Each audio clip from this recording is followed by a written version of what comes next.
the thunderclap that shook the small schoolhouse in Stillwater, Oklahoma seemed to echo Margaret Owens' mounting frustration as she slammed her primer shut, earning gasps from her wide-eyed students and a furious glare from Headmaster Pennington. The year was 1878, and though the frontier town had grown considerably since its founding, certain mindsets remained as rigid as the day they'd been carved into the landscape. "Miss Owens," Headmaster Pennington's voice cut through the stunned silence. "A word after dismissal, if you please." Margaret swallowed hard but kept her chin up. At 24, she was the youngest teacher in the county and the only female instructor who had dared to introduce scientific theories and literature beyond the standard curriculum.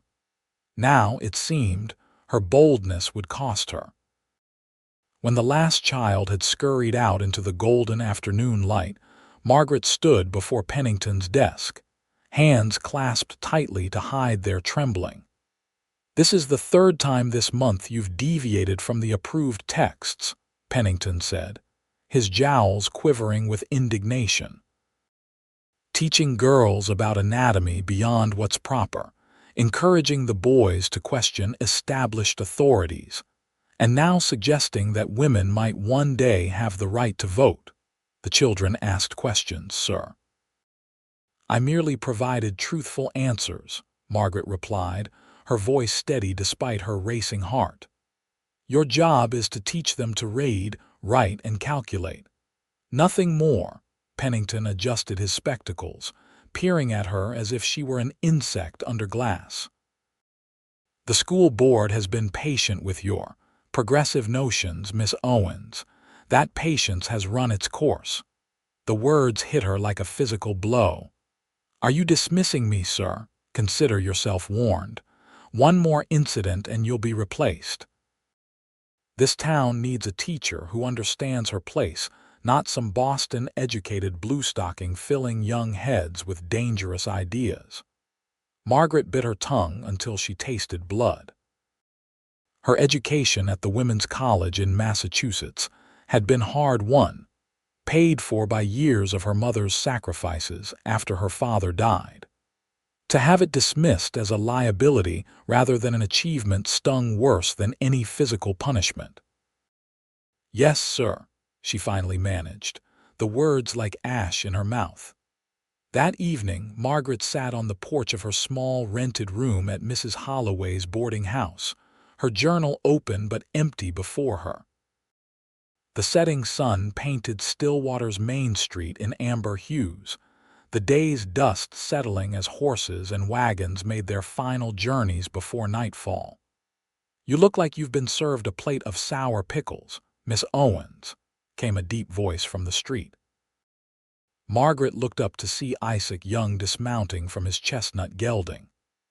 At 32, Isaac was one of the most respected ranchers in the county, a self-made man who had arrived in Oklahoma territory with nothing but determination and a way with livestock.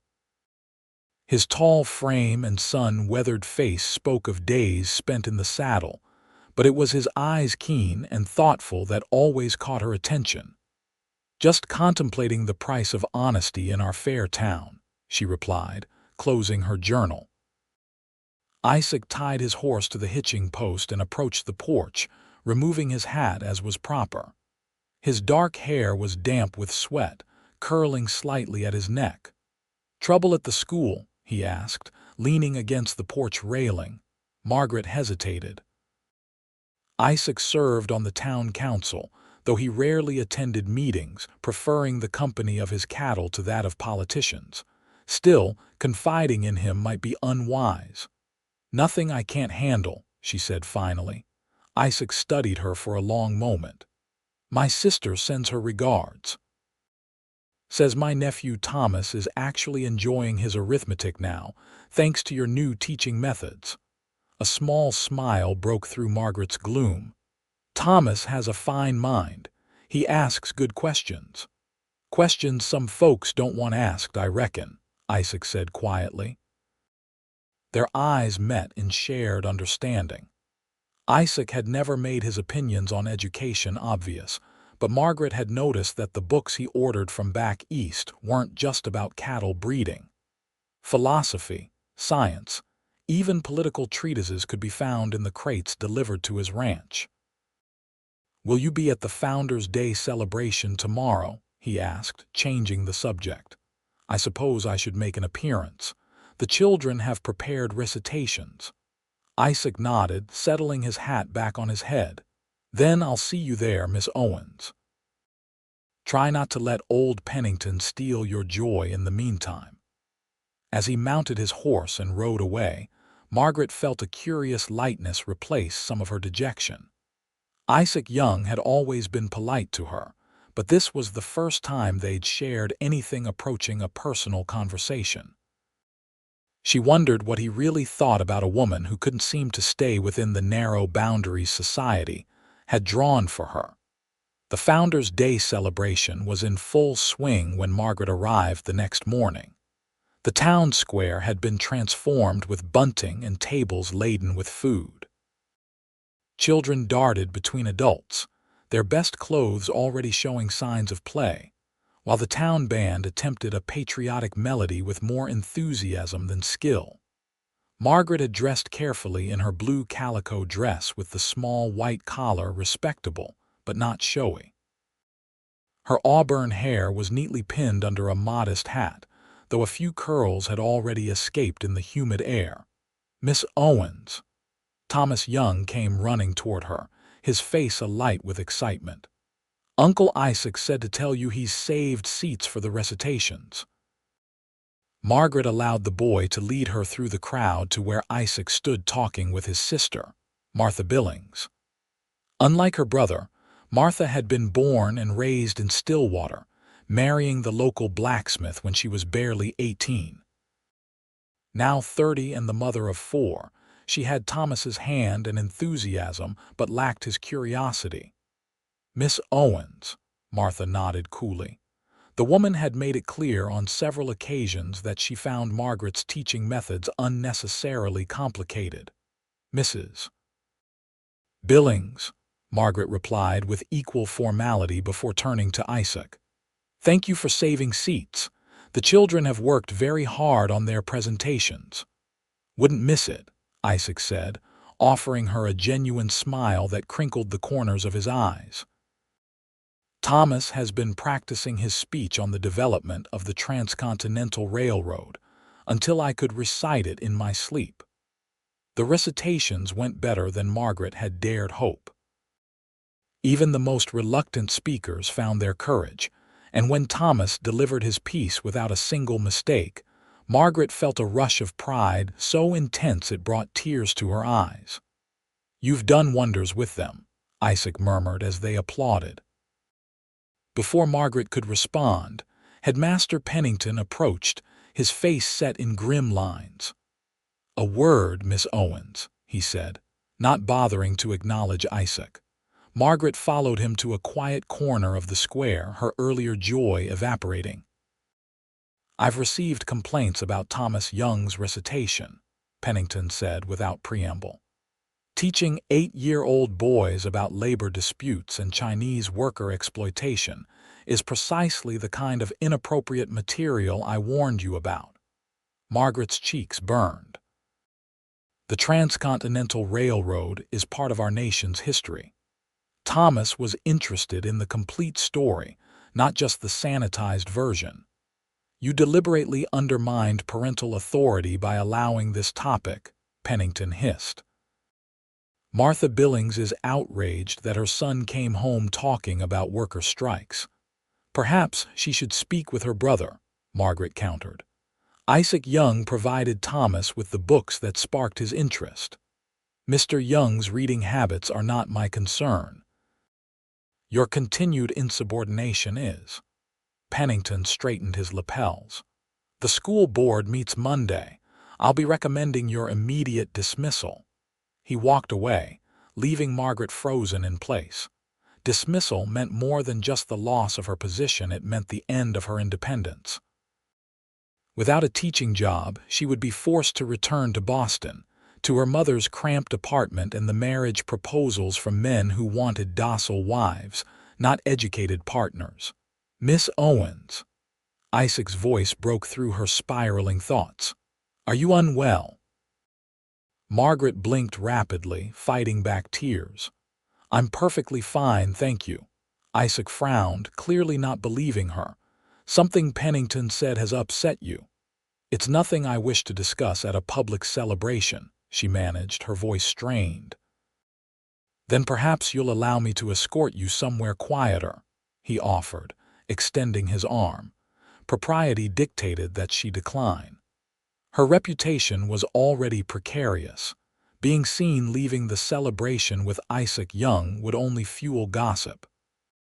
But the thought of remaining among the crowd, pretending all was well, was unbearable. Thank you, she said quietly, placing her hand lightly on his arm. Isaac led her toward the livery stable where his horse was tethered. The sounds of the celebration faded as they walked in silence, Margaret struggling to master her emotions. I apologize for taking you away from the festivities, she said finally. No need. Truth be told, I find these gatherings tedious after the first hour. Isaac helped her sit on a bench outside the stable. Now, what did that pompous fool say to distress you so? Margaret hesitated, then decided she had little left to lose. I'm to be dismissed on Monday. Apparently, teaching children the complete truth about history is considered insubordination. Isaac's expression darkened. Because of Thomas's recitation. That's merely the final excuse. Headmaster Pennington has made it clear that he believes my place is to teach basic facts and obedience, not to encourage critical thinking. Margaret laughed bitterly. Especially not among the girls. That's absurd, Isaac said sharply. You're the finest teacher this town has ever had. His vehemence surprised her. You seem very certain of that assessment, Mr. Young. Isaac, please. He sat beside her, maintaining a respectful distance. And yes, I am certain. Thomas talks about your lessons constantly. You've awakened a hunger for knowledge in that boy that I recognize all too well. You were a curious child, a shadow passed over his face. Curious enough to frustrate my father. He believed books were a waste of time for a boy destined to work with his hands. Margaret studied him with new interest. Yet you've built a successful ranch and still find time for reading. My father was wrong about many things, Isaac said simply, just as Pennington is wrong about you. Their conversation was interrupted by the approach of Sheriff Miller, his weathered face serious beneath his hat brim. Miss Owens, Mr. Young. He nodded to them both. Sorry to disturb you, but there's trouble brewing. Thought you should know, Isaac, since it concerns your property. Isaac stood immediately. What's happened? Just got word that the Maxwell brothers are planning to divert Stillwater Creek where it runs through your south pasture. They're claiming water rights based on some dubious paperwork they've suddenly produced. Margaret knew of the Maxwells' 3 brothers who had moved to the territory 2 years ago and purchased the land adjacent to Isaac's ranch. They had a reputation for underhanded dealings and intimidation. Isaac's expression hardened. They've been trying to force me to sell that land for months. This is just their latest tactic. Well, they're gathering men and equipment now, Sheriff Miller said grimly. I'd ride out there myself, but I've got my hands full with celebration security. 2 fistfights already, and Garner's boys are drunk before noon. I understand, Isaac said. I'll handle it. The sheriff touched his hat brim and departed, leaving Isaac visibly torn between duty and courtesy. You should go, Margaret said, rising from the bench. Your land is at stake. I can't just leave you here in distress, Isaac objected. My problems will keep until Monday, she assured him, though her heart sank at the reminder. Yours require immediate attention. Isaac hesitated, then reached for his horse's reins. This isn't over, Margaret. I'll call on you tomorrow if I may. The use of her given name startled her, but she nodded. "I'll be at Mrs. Holloway's after church," he mounted with fluid grace. "Stay strong. Your mind is your greatest strength, no matter what fools like Pennington may say." With that, he wheeled his horse around and galloped out of town, leaving Margaret to ponder his words and the unexpected warmth they kindled in her chest. Sunday dawned clear and hot, the Oklahoma summer asserting itself with unrelenting sunshine. Margaret attended church as expected, enduring the sidelong glances and whispered comments that followed Pennington's not-so-discreet conversations with school board members. She returned to Mrs. Holloway's boarding house immediately after the service, changing from her church clothes into a simpler skirt and shirtwaist. The afternoon stretched before her, empty and foreboding, as she waited to see if Isaac would keep his promise to call. At precisely 3 o'clock, the sound of hoofbeats announced his arrival. Margaret stepped onto the porch, surprised to see Isaac's face bruised, a cut above his right eye partially healed. "What happened?" she asked as he dismounted, concern overriding propriety. "The Maxwells weren't interested in civil discussion," he said dryly, securing his horse. "But they've withdrawn for now." "You should have that cut seen to properly," Margaret said, gesturing to the wound. "It's nothing serious. I've had worse from breaking wild horses." He removed his hat as he approached the porch. "May I join you?" Margaret nodded, though she knew Mrs. Holloway would disapprove of her entertaining a male caller alone on the porch. The landlady was visiting her sister in Guthrie, however, leaving Margaret temporarily free of her scrutiny. "I've been thinking about your situation," Isaac said once he was seated in the chair beside her. "It seems to me that Stillwater is about to lose its best teacher over nothing more than fear of progress." Margaret sighed.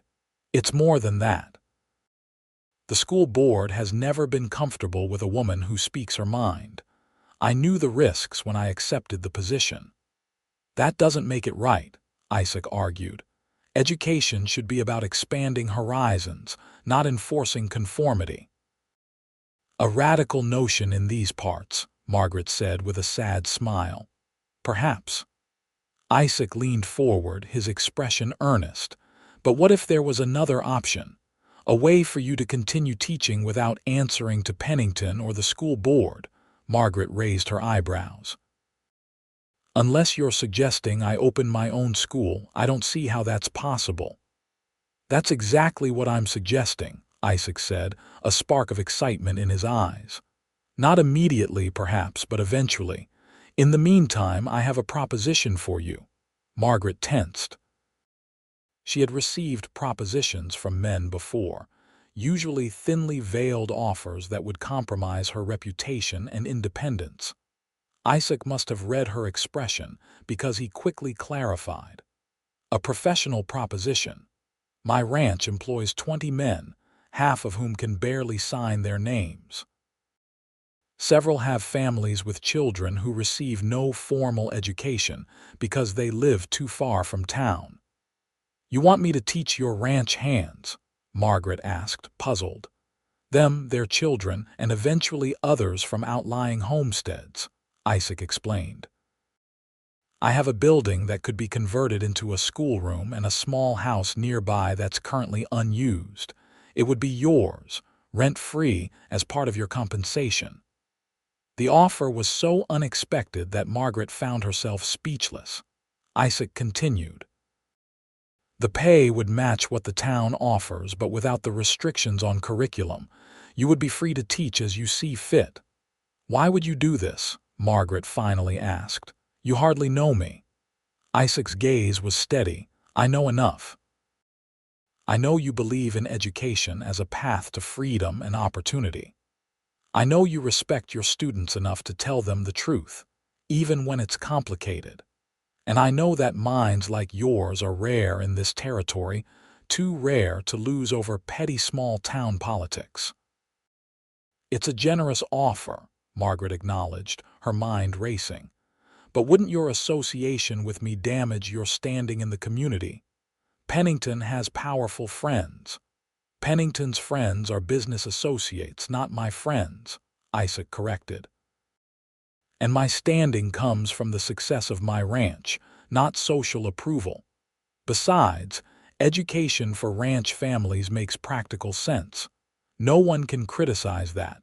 Margaret considered his words. The idea was tempting, a chance to teach without constant scrutiny, to design a curriculum based on knowledge rather than convention. But there was also risk.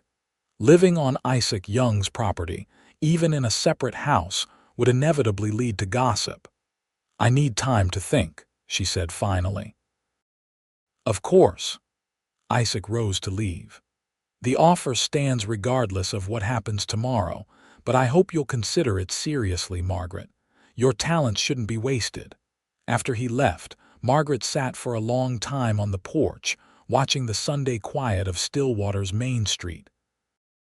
For 3 years, she had tried to find a balance between her principles and the community's expectations. Perhaps it was time to acknowledge that such a balance was impossible, at least within the confines of the town school. Monday morning arrived with the inevitability of a summer storm. Margaret dressed carefully in her most professional outfit, a navy blue skirt and jacket that had been fashionable in Boston 3 years ago. Her hands shook slightly as she pinned her hair, but her resolve was firm. The school board meeting was held in the town hall, a building that served multiple functions from courtroom to dance hall depending on the occasion. Today, it felt like a tribunal as Margaret faced the 5 stern-faced men seated behind a long table. Headmaster Pennington presented his case first, outlining what he called her persistent undermining of moral authority and inappropriate introduction of controversial subjects. His examples ranged from her allowing girls to participate in science demonstrations to her encouragement of debate on current political issues. When it was Margaret's turn to speak, she stood tall despite the knot of anxiety in her stomach. Gentlemen, I became a teacher because I believe knowledge is the foundation of a better future. Not just for some children, but for all of them. Yes, I have introduced ideas that challenge the status quo. That is what education should do, challenge us to think beyond what we already know. She paused, noting the uncomfortable shifts in several board members' postures. I understand that my methods are unconventional by Stillwater's standards, but I ask you to consider, you want your children taught to recite or to reason, to accept without question, or to understand with clarity. The world beyond Oklahoma territory is changing rapidly. Our children deserve the tools to meet that world as equals, not as those left behind. The room fell silent when she finished. School Board Chairman Harold Winters cleared his throat. While your dedication is admirable, Miss Owens, this board has a responsibility to uphold community standards. Parents have entrusted their children to us with the expectation that traditional values will be maintained. Traditional values like honesty, came a voice from the back of the room. Isaac Young stepped forward, his presence commanding attention despite his casual ranch attire. I wasn't aware that teaching historical truth violated Stillwater's values. Chairman Winters frowned. Mr. Young, this is a closed meeting. As a taxpayer and guardian to a student, I believe I have the right to speak, Isaac countered smoothly.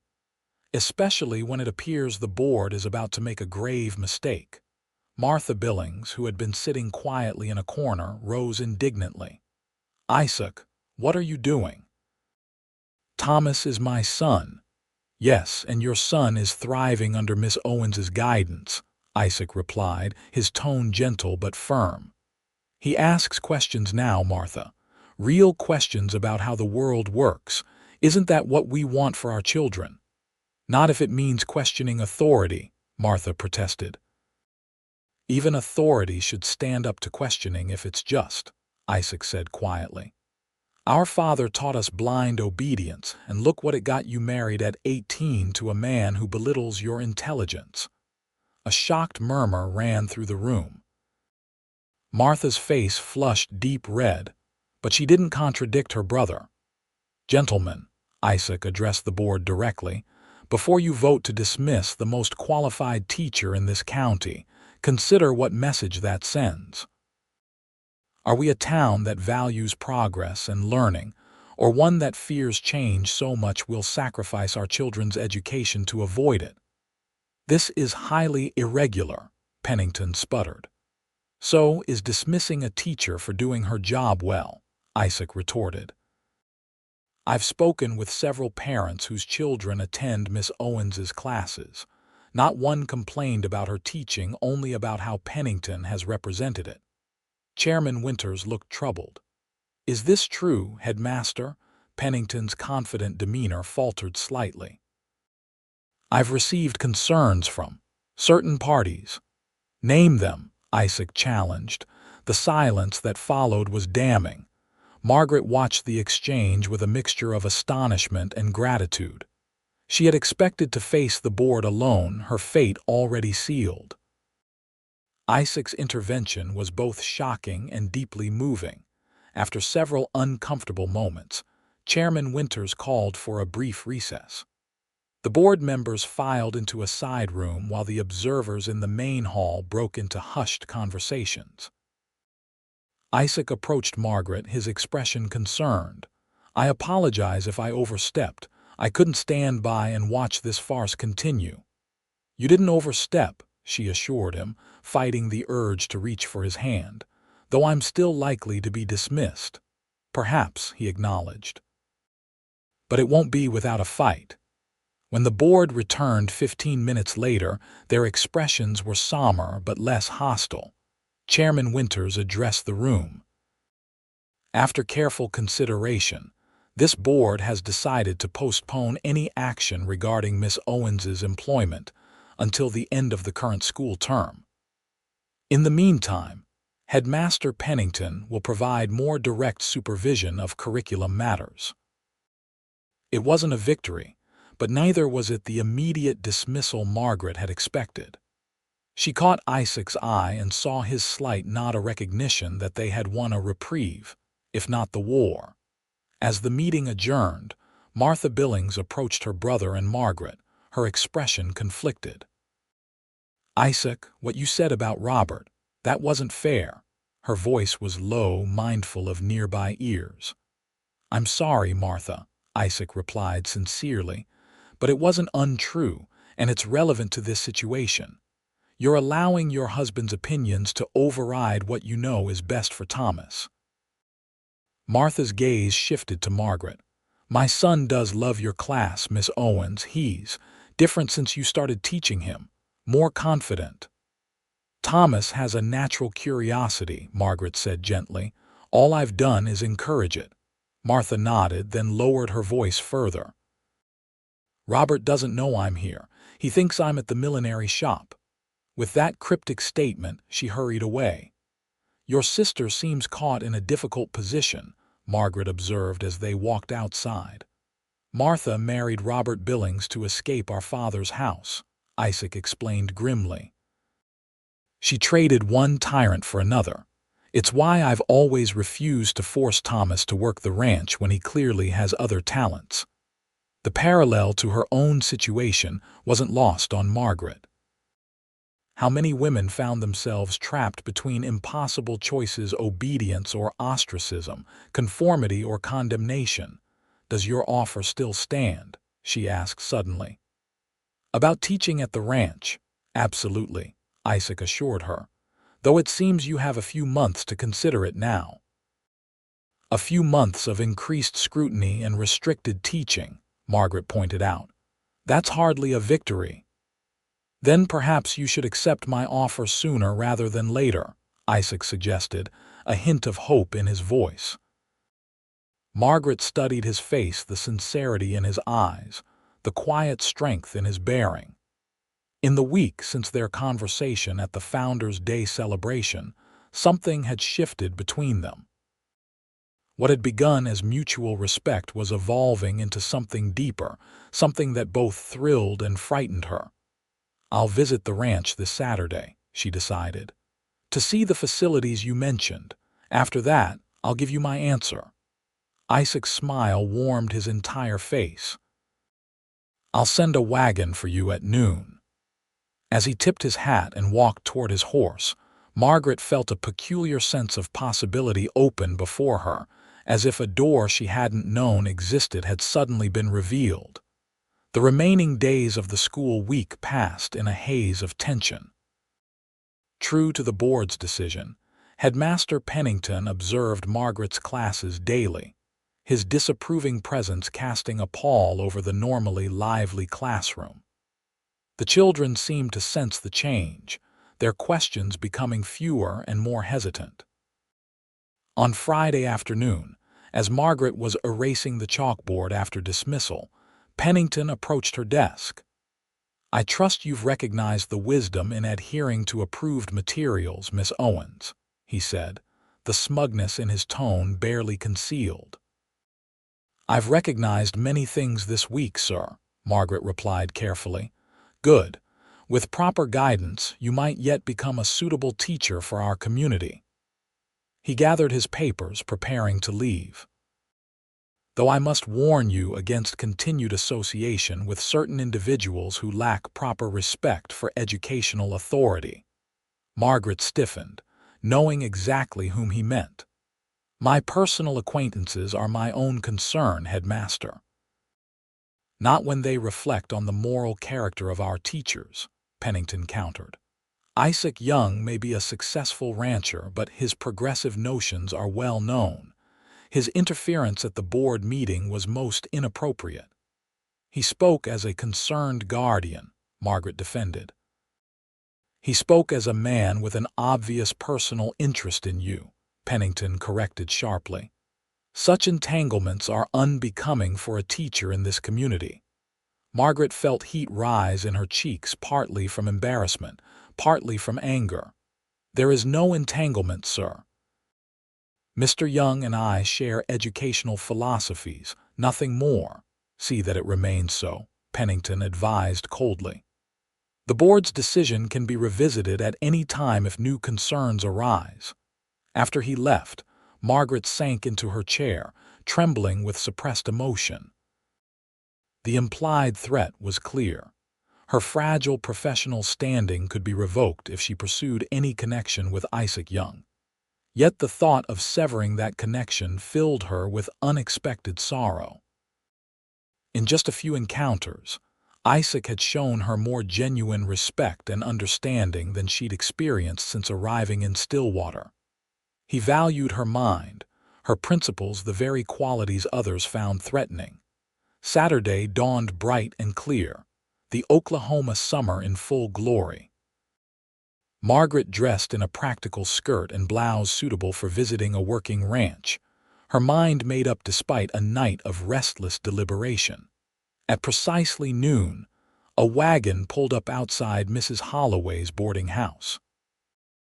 Instead of a ranch hand as she had expected, Isaac himself sat on the driver's bench, the reins of two matching bay horses held competently in his tanned hands. "Good afternoon, Miss Owens," he called, his smile warm enough to quicken her pulse. "Ready for your tour?" Margaret gathered her shawl and small bag, acutely aware of curious eyes watching from neighboring houses. "Quite ready, thank you." Isaac helped her onto the bench, his hands strong and steady at her waist. The brief contact sent a flutter through her stomach that she firmly attributed to nerves about the impending decision. "I thought we might drive past the south pasture on our way," Isaac said as they set off. "Show you where all the trouble with the Maxwells started." "I'd like that," Margaret replied, genuinely curious. "Sheriff Miller mentioned water rights." As the wagon rolled out of town, Isaac explained the situation, how the Maxwell brothers had attempted to claim exclusive rights to Stillwater Creek, where it crossed both properties, planning to dam it for their own use, regardless of the impact on downstream ranches. Their paperwork was fraudulent, Isaac concluded. Dated before Oklahoma Territory was even open for settlement. Sheriff Miller recognized it immediately, but the Maxwells thought they could intimidate us into acceptance before anyone examined it closely. "Is that how you got hurt?" Margaret asked, glancing at the healing cut above his eye. "Jeb Maxwell has a short temper and poor aim," Isaac confirmed with a wry smile. "But my men and I made it clear that water rights in this territory are governed by law, not bullying." They crested a small rise, and Margaret gasped at the vista that opened before them. Golden grass stretched to the horizon, broken by stands of trees that marked the course of Stillwater Creek as it wound through the landscape. In the distance, cattle grazed peacefully, dark dots against the sun-bleached prairie. "It's beautiful," she breathed. "This is what I fought for," Isaac said quietly. "Not just the land or the water, but the freedom to build something that will last." Margaret understood completely. It was what she fought for in her classroom, the chance to build lasting knowledge and character in her students, to open their minds to possibilities beyond Stillwater's narrow boundaries. They continued on, crossing the creek at a shallow ford before turning east toward the main ranch buildings. Unlike many of the hastily constructed homesteads in the territory, Isaac's ranch showed evidence of careful planning and solid craftsmanship. The main house was a substantial two-story structure built of local stone and timber, while the barns and outbuildings formed a neat complex around a central yard. "Most of my men live in the bunkhouse," Isaac explained, pointing to a long, low building. "But 5 families have cabins along the creek. That's where most of your potential students would come from." He guided the wagon past the main house toward a smaller clearing where a sturdy log building stood. Unlike the other structures, this one had large windows and a small bell tower. "It was built as a meeting house when the ranch was first established," Isaac said, helping Margaret down from the wagon. "But we rarely use it now except for holiday gatherings. With some work, it would make a fine schoolroom." Inside, the space was open and airy, with plenty of room for desks and a teaching area. Margaret walked the perimeter, already envisioning how she would organize the room, where bookshelves might go, how the natural light could be maximized. "What do you think?" Isaac asked, watching her with an expression that suggested her approval mattered deeply to him. "It has wonderful potential," Margaret admitted. "Better than the town school in many ways." Isaac's face lit up. "And the house is just beyond those trees. Would you like to see it next?" The house proved to be a charming cottage with 2 bedrooms, a comfortable sitting room, and a kitchen equipped with a modern iron stove. Simple but well-made furniture filled the rooms, and curtains hung at the windows, details that suggested careful preparation. "This was all here?" Margaret asked, suspicion growing as she noted the fresh flowers on the kitchen table. Isaac had the grace to look slightly abashed. "I may have had it prepared, hoping you would accept my offer." "You seem very confident in my decision, Mr. Young," Margaret said, though she couldn't muster any real displeasure at his presumption. "Not confident," he corrected. "Hopeful." The sincerity in his voice disarmed her completely. "I should show you the rest of the ranch," he continued, clearly sensing her emotional response. "Then perhaps we can discuss terms over supper. My housekeeper, Mrs. Chen, is an excellent cook." The remainder of the afternoon passed in a whirlwind of introductions and observations. Margaret met the ranch hands and their families, noting with interest the diverse backgrounds represented.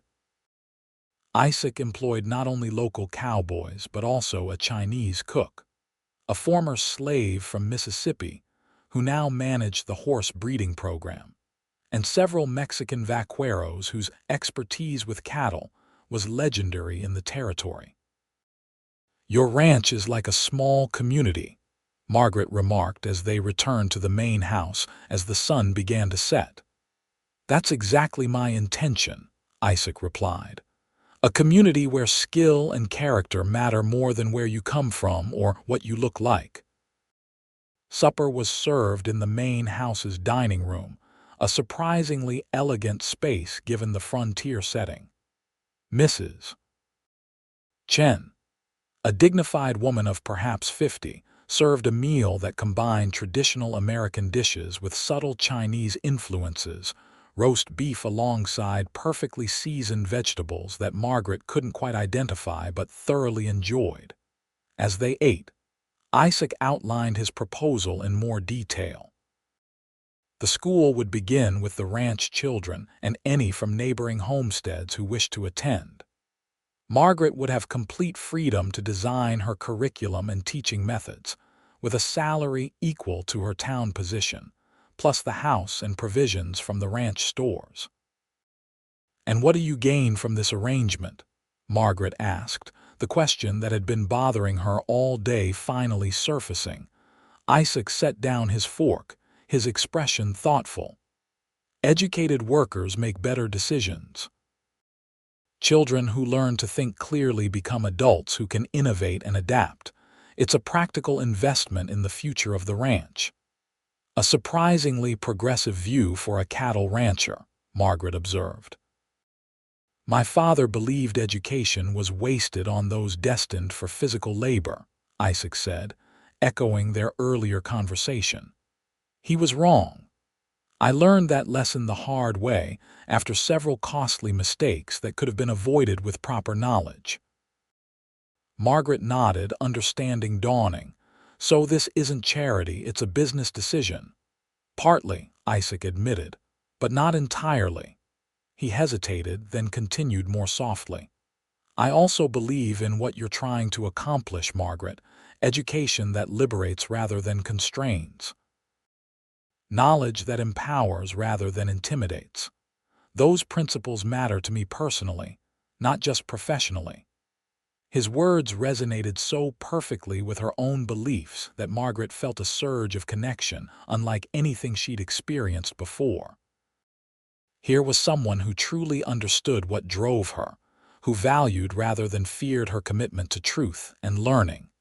Yet Pennington's warning echoed in her mind. Accepting Isaac's offer would confirm the headmaster's suspicions about their relationship, potentially damaging both their reputations.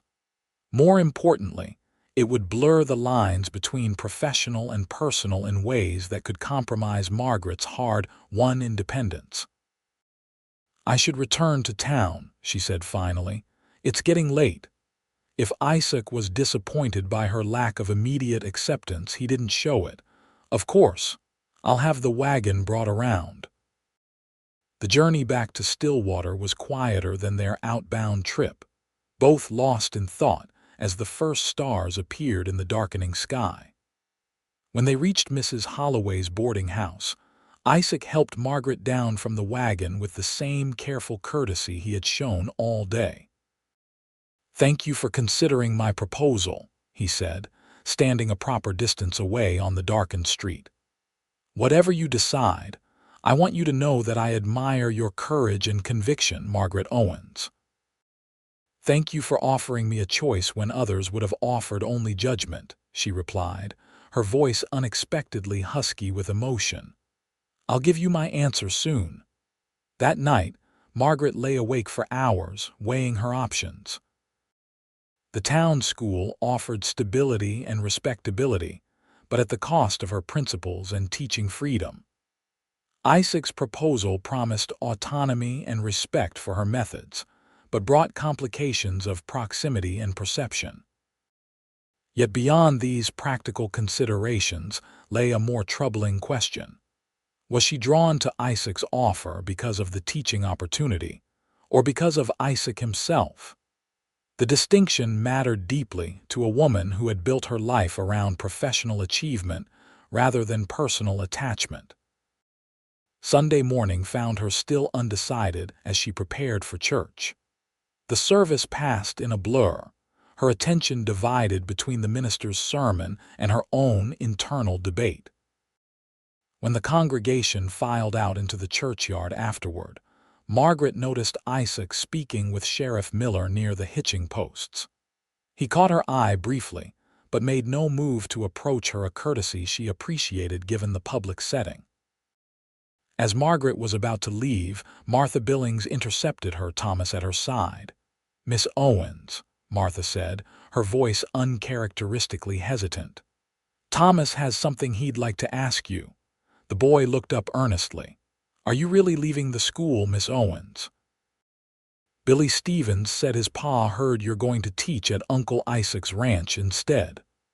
Margaret glanced at Martha, surprised by the direct question and the apparent lack of objection from the boy's mother. "I haven't made that decision yet, Thomas," she answered honestly.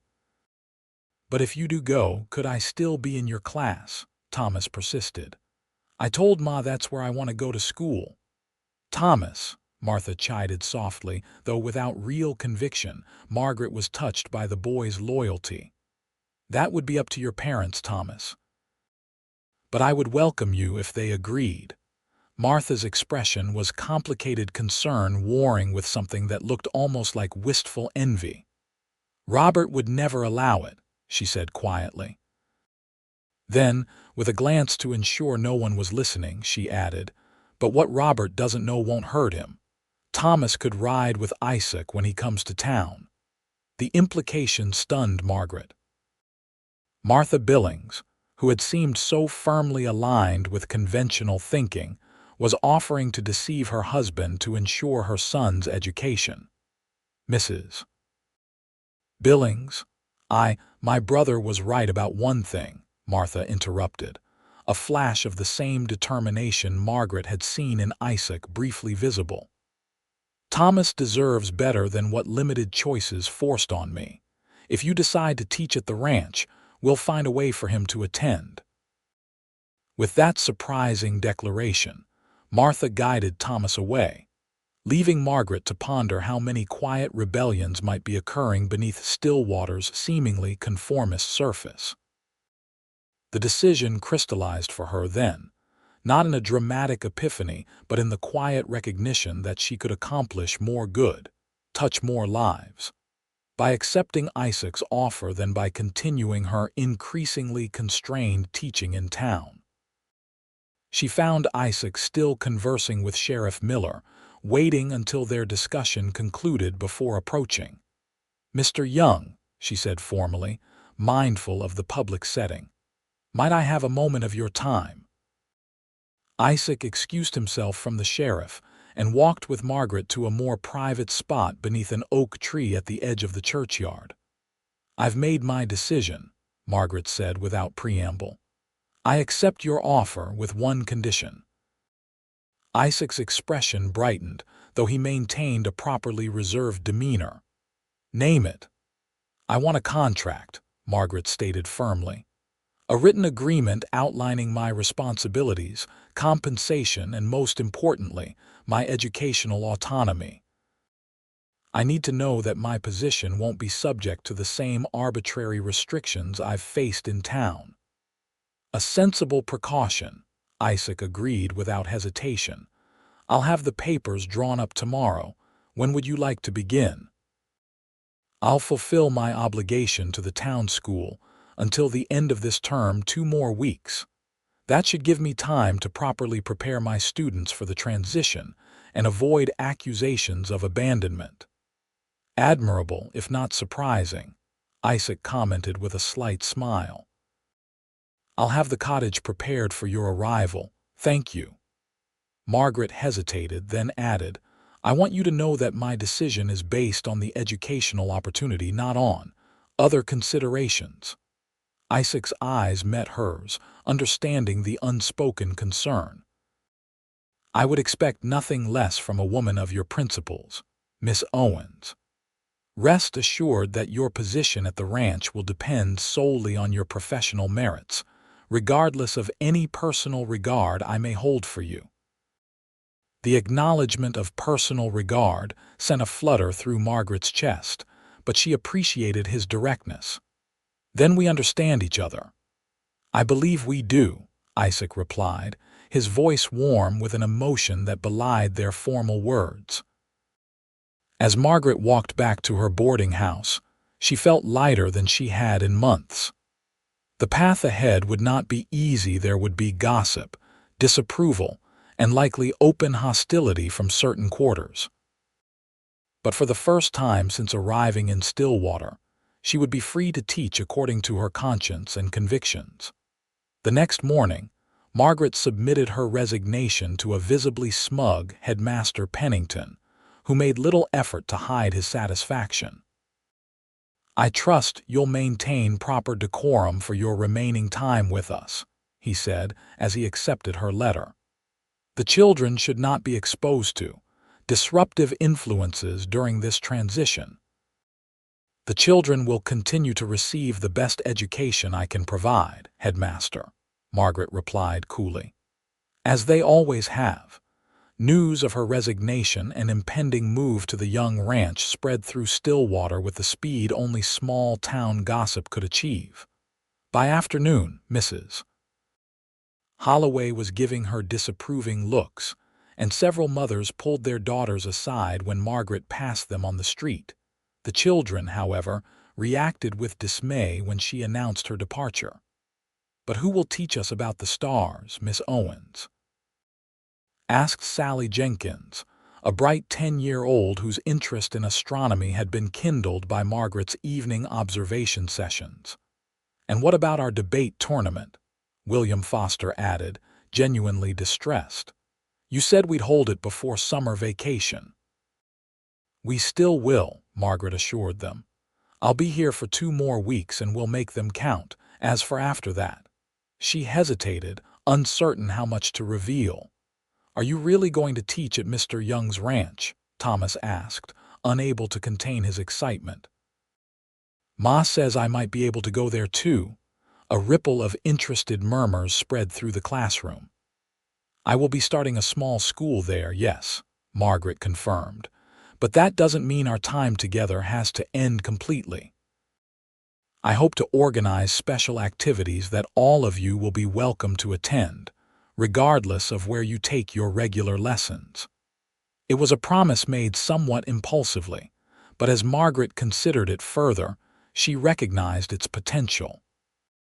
Educational fairs, reading circles, science demonstrations, events that could bring together children from town and outlying areas without requiring daily attendance at the ranch school. That evening, there was a knock at her door just as Margaret was finishing her supper.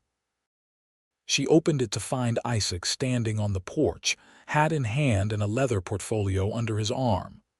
"I hope I'm not interrupting," he said, looking uncharacteristically nervous. "I've brought the contract we discussed." Margaret invited him in, propriety be damned. Mrs. Holloway was in the parlor and would serve as chaperone enough for a business discussion.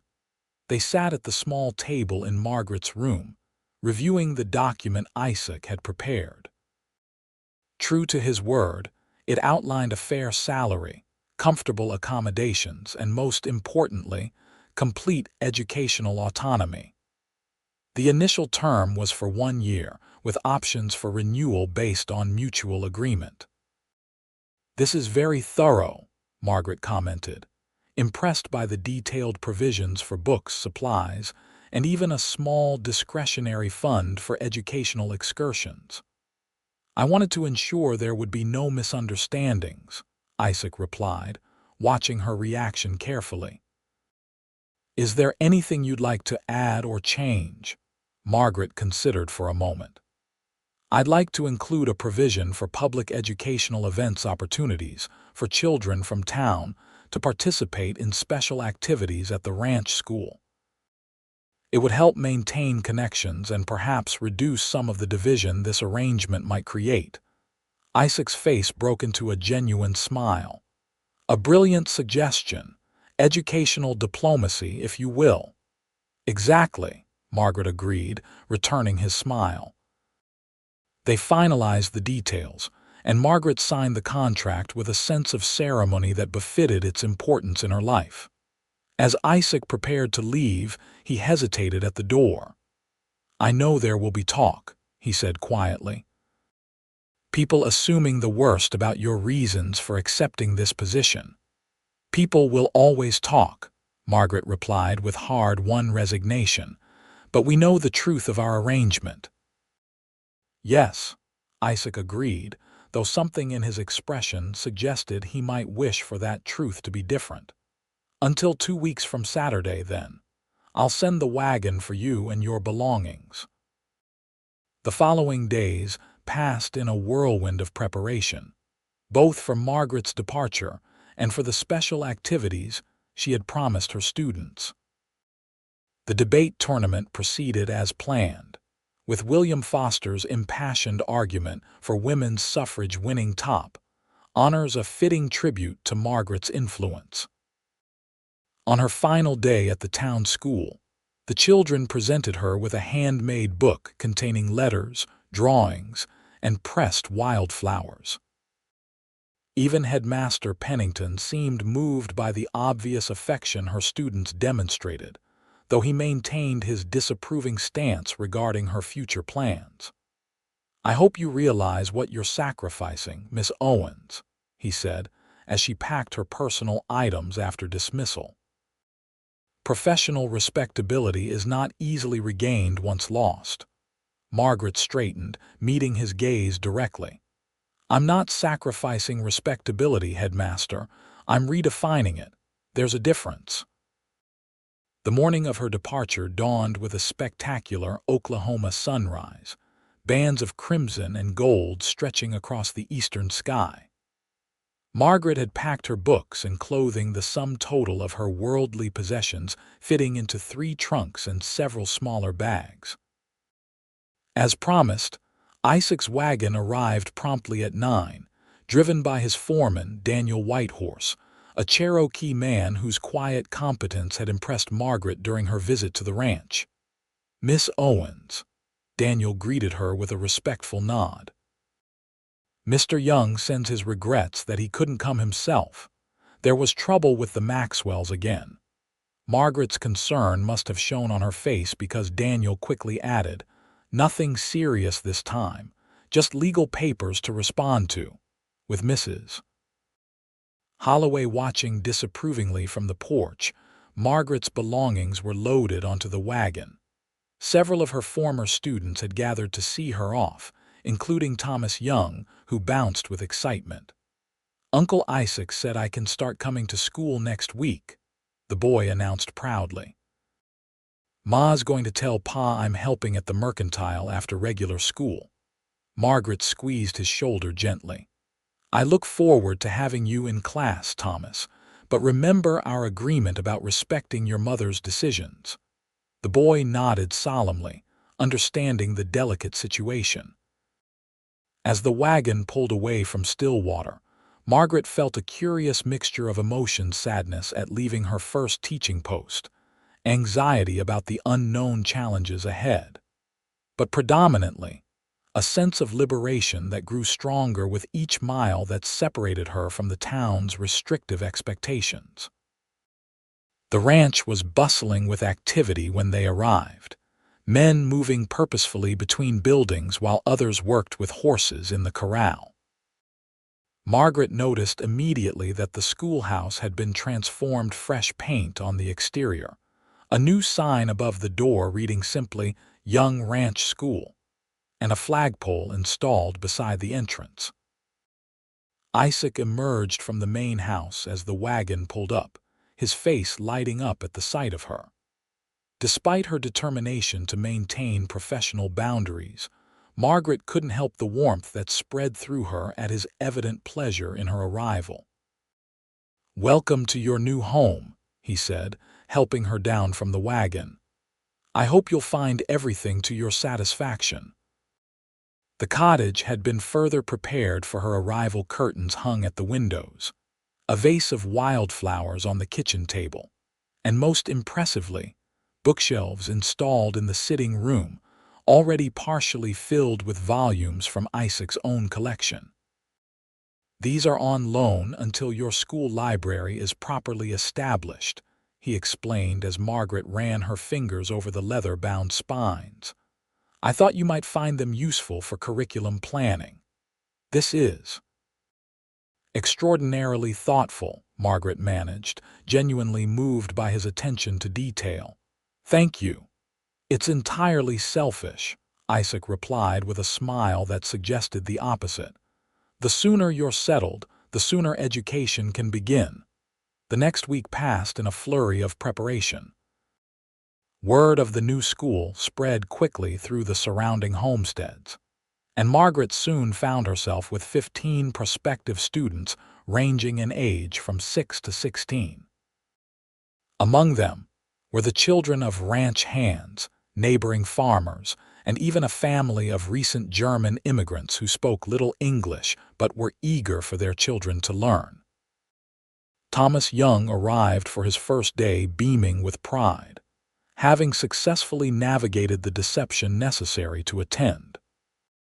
Margaret felt a pang of discomfort at being party to the subterfuge, but Martha's determined face when she delivered her son convinced her that the arrangement, while unorthodox, served the child's best interests. The school itself took shape under Margaret's guidance. Desks salvaged from a defunct mission school were arranged by ability rather than age. Maps and charts ordered from Chicago adorned the walls. A small laboratory area was established in one corner, equipped with basic scientific instruments Isaac had procured without being asked. Throughout this transformation, Isaac maintained a respectful distance, offering assistance when needed but never interfering with Margaret's decisions. Their interactions remained cordial and largely professional, though Margaret became increasingly aware of the way her pulse quickened when he was near, how she found herself watching for his tall figure when he rode out with his men each morning. One evening, about a month after the school opened, Margaret was working late in the schoolhouse, preparing materials for the next day's lessons. The sound of the door opening startled her, and she looked up to find Isaac standing in the entrance, 2 mugs of coffee in his hands. "Mrs. Chen mentioned you hadn't returned to your cottage yet," he said, offering her one of the mugs. "I thought you might need this." Margaret accepted gratefully, the rich aroma of the coffee reminding her that she had forgotten to eat supper. "Thank you. I lost track of time." Isaac pulled up one of the student chairs, looking comically large seated at the small desk. "The children can't stop talking about your lessons. Even my most stoic ranch hands report that their children are suddenly interested in everything from cloud formations to long division." "They're wonderful students," Margaret said, warmth filling her voice. "Eager to learn, unafraid to question. It's how education should be." "It's how you make it," Isaac corrected gently. "You've created something remarkable here, Margaret." The use of her given name in the quiet intimacy of the empty schoolhouse sent a shiver through her that had nothing to do with the evening chill. "We've created it together," she acknowledged, meeting his gaze. "Your vision made this possible. My vision was practical. Yours is transformative." Isaac set down his mug, his expression growing serious. "I've been trying to maintain an appropriate distance to ensure your position here is seen as the professional arrangement it is, but I find myself failing rather spectacularly at indifference." Margaret's heart began to race. "Mr. Young, Isaac," he corrected softly, "at least when we're alone." "Isaac," she conceded, the name feeling intimate on her tongue. "We agreed that my position here would not be complicated by personal considerations." "We did," he acknowledged, "and I've honored that agreement. But I can't pretend that my admiration for you is purely professional, Margaret.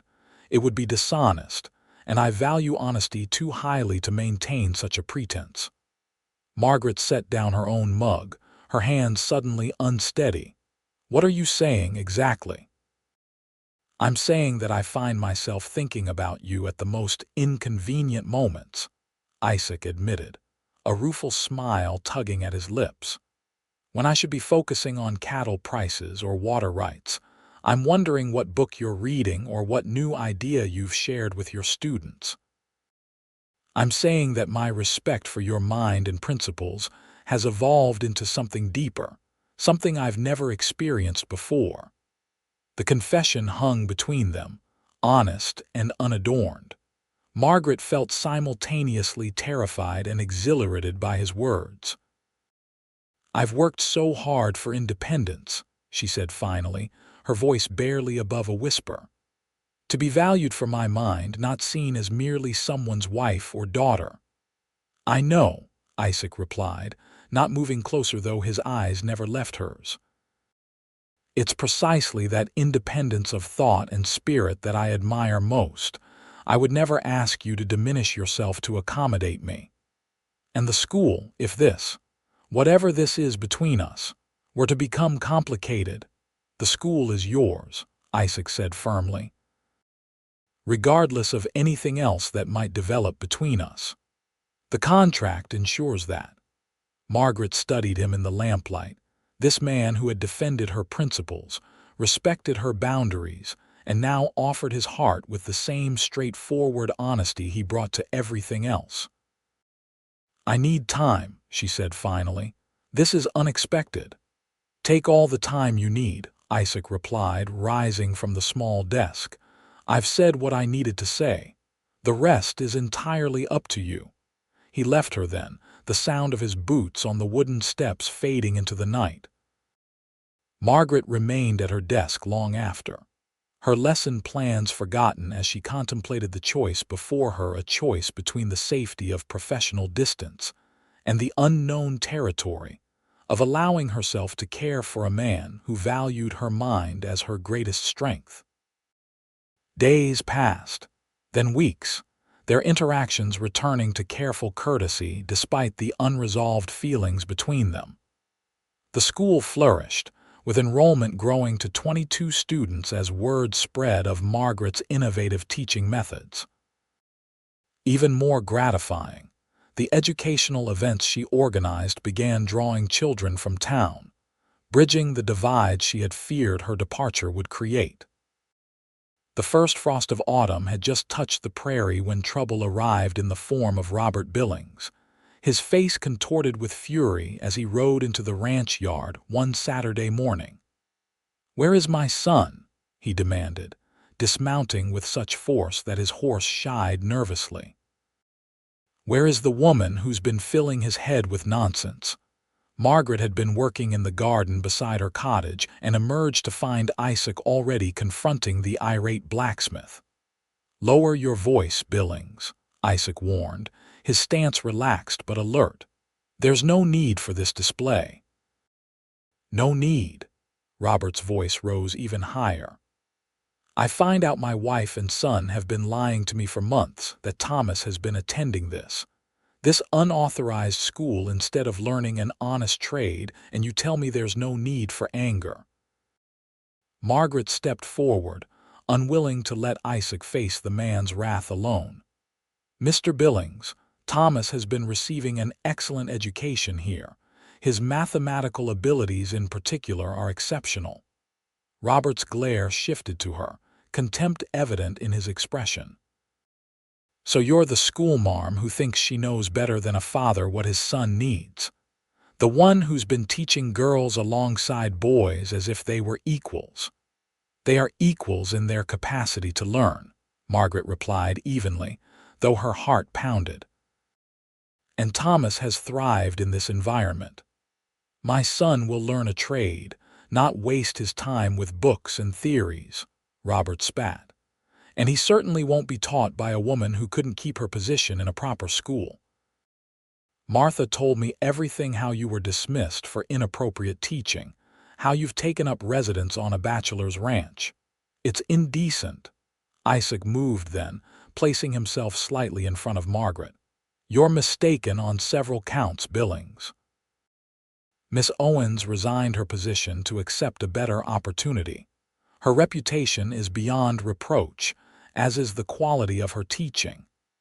"Is that what you tell yourself to justify keeping her here?"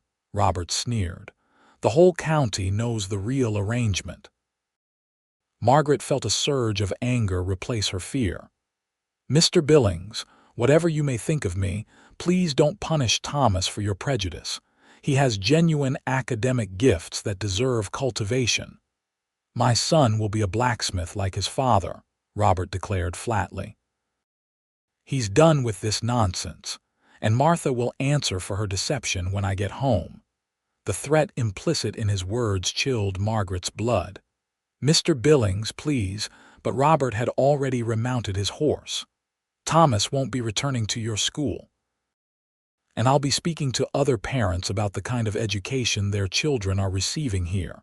As he rode away, Margaret turned to Isaac, distress evident in her expression. "He'll hurt Martha, I'm certain of it." Isaac's face was grim. "I know.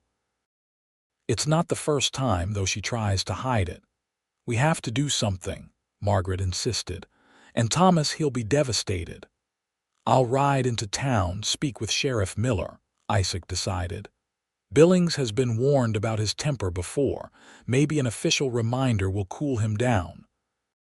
But Isaac returned hours later with troubling news. Martha and Thomas were gone from the Billings house, having apparently packed and left while Robert was confronting Isaac and Margaret at the ranch. "She left a note saying only that they were safe and would be in touch when they could," Isaac reported, his expression a mixture of relief and concern. "Robert's in a rage, convinced I've helped them escape."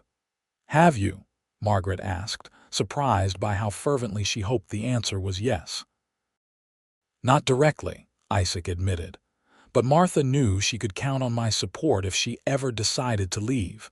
I've offered before after incidents." The implications of his hesitation were clear. Martha's marriage had been even more troubled than Margaret had suspected. "What will happen now?" she asked. "That depends on Martha," Isaac replied, "and on how determined Billings is to find them." They didn't have to wait long for an answer. 3 days later, a telegram arrived for Isaac from a town nearly 100 miles west. Martha and Thomas were safe with distant relatives, but needed funds to continue further to California, where Martha's aunt had offered them a home. "She's doing the right thing," Margaret said when Isaac shared the news. "Starting fresh where Robert can't find them." Isaac nodded, already making arrangements to send the requested money. "Martha's stronger than I gave her credit for. It took courage to leave everything she's known." The incident with the Billings family sent ripples through the small community. 2 families withdrew their children from Margaret's school, concerned by Robert's allegations about improper teaching. But others remained steadfast in their support, especially after Isaac publicly clarified the professional nature of Margaret's position at the ranch. As winter settled over the prairie, the school routine continued, though Thomas's empty desk remained a poignant reminder of the cost some paid for education and freedom.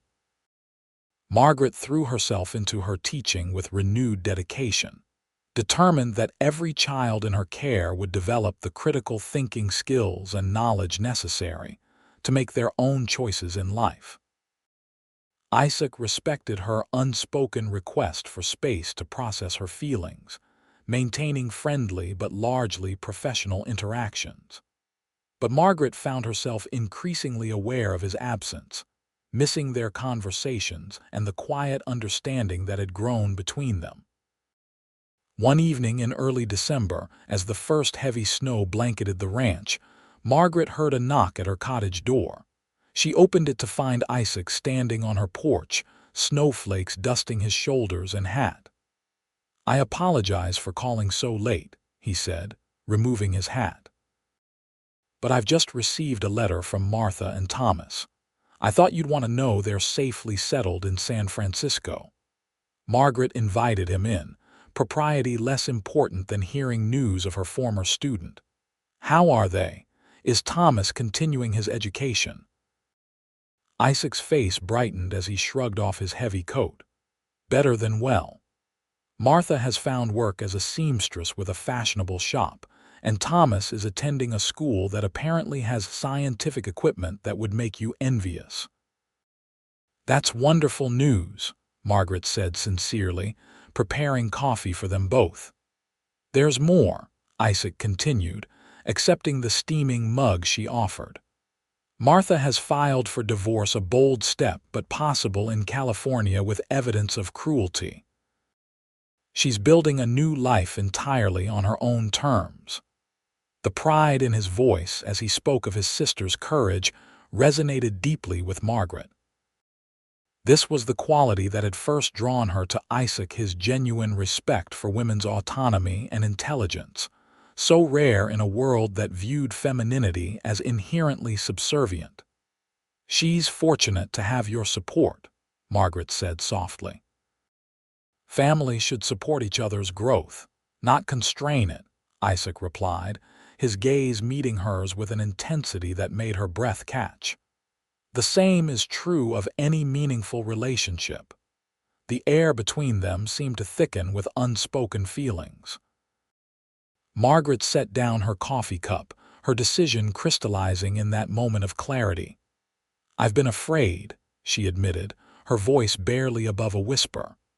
"Afraid that caring for you would somehow diminish what I've built here, that I would lose myself in becoming something else." Isaac remained perfectly still, as if afraid any movement might break the spell of her honesty. "And now," he asked gently, "now I realize that fear itself was diminishing me," Margaret continued, finding courage in his patient gaze. "Limiting my choices as surely as Headmaster Pennington tried to limit my teaching. The truth is, Isaac, I've come to care for you deeply. Your respect for my mind, your support of my work, these aren't threats to my independence. They're affirmations of it." Isaac set his own cup aside, moving slowly to take her hands in his. "Margaret Owens, you are the most extraordinary woman I've ever known. Your intelligence, your principles, your compassion, they humble and inspire me daily. I fell in love with your mind first, then with every other part of you. If you'll have me, I want to build a life with you, not instead of your teaching, but alongside it." "People will talk," Margaret said, though the concern carried less weight than it once had. "Let them," Isaac replied with a smile that warmed her to her core. "We know the truth of what we've found together." And as the snow fell silently outside the cottage window, Margaret Owens, the woman who had been punished for being smart and speaking up, found herself embraced by a man who believed her mind was her greatest strength. In the spring of 1879, Margaret Owens became Margaret Young in a simple ceremony attended by their closest friends and the students of what was now officially called the Young Academy. The school continued to flourish under her direction, eventually adding a second teacher and expanding into a proper building constructed specifically for educational purposes. Isaac's prediction proved correct. Educated ranch workers did indeed make better decisions, and the Young ranch prospered beyond even his ambitious expectations. More significantly, the academy became known throughout the territory for its progressive teaching methods and egalitarian policies, drawing students from as far as 50 miles away. In 1883, Margaret gave birth to their first child, a son they named James Thomas Young, the middle name a tribute to the student whose situation had helped bring them together. 2 years later, a daughter joined the family, Elizabeth Martha Young, who showed signs of inheriting her mother's quick intelligence and her father's quiet determination. By 1890, the Young Academy had become an accredited school serving over 60 students from diverse backgrounds. Margaret's educational innovations drew attention from educators in eastern cities, and she published several articles on frontier education that challenged conventional thinking about curriculum and gender equality. Martha and Thomas occasionally visited from California. Thomas, now a promising young scientist, whose education had continued all the way to university, a path that would have been unimaginable had he remained in his father's smithy.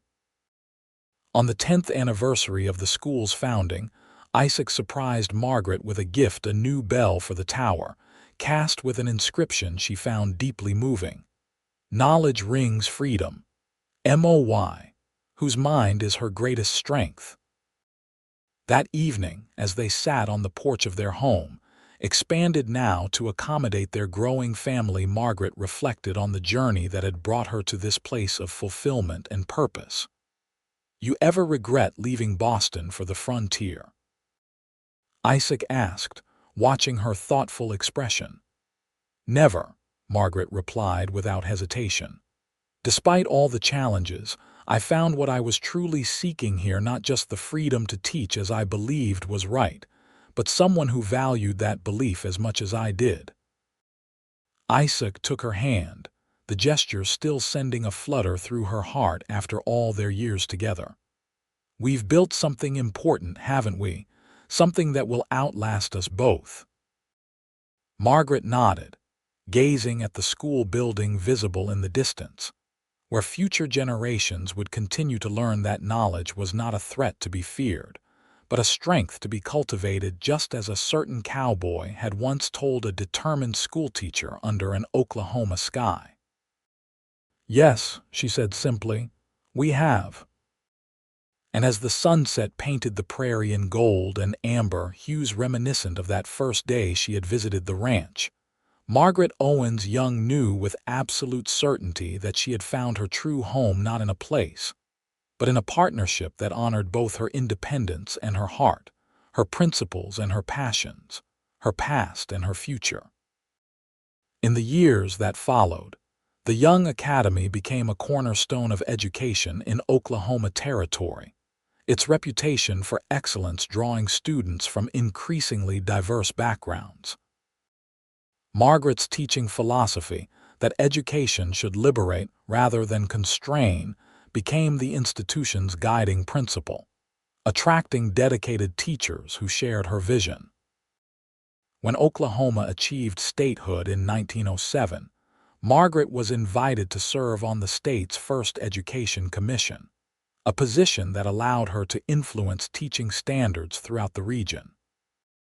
Isaac supported her expanded role wholeheartedly, adjusting ranch operations to accommodate her frequent trips to the capital, and caring for their now teenage children during her absences. Their partnership remained a source of strength and mutual respect, defying the conventional marriage dynamics of their era.